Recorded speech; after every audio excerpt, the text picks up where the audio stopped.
Heto pa, Vic Soto, inilayo ang dalawang anak nito mula kay Pauline Luna.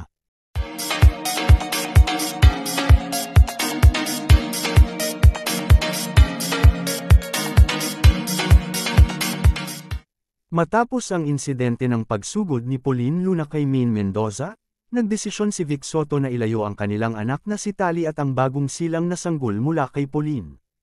Ayon sa malalapit na kaibigan ni Vic, nais niyang protektahan ang kanilang mga anak mula sa tensyon at gulo. Si Maine Mendoza, na napapabalitang kinakasama na ngayon ni Vic, ay nananatili sa isang pribadong lugar para sa kanyang seguridad. Labis ang pag-aalala ni Vic sa kaligtasan ng kanyang pamilya matapos ang trahedya. Nagpahayag si Pauline ng pagkabigla at pagkalungkot sa naging desisyon ni Vic. Sinabi ni Pauline na umaasa siyang magkakaroon pa rin sila ng pagkakataon na maayos ang kanilang mga problema. Patuloy ang investigasyon ng mga awtoridad sa insidente ng pagkakuna ni Maine. Maraming tagahanga ang nagbigay ng kani-kanilang opinyon sa social media ukol sa issue. Samantala, inaasahan ng lahat ang mga susunod na hakbang ni Vic at Pauline para sa kanilang mga anak. And this are Chika for today mga ka-showbiz, sana nag-enjoy kayo.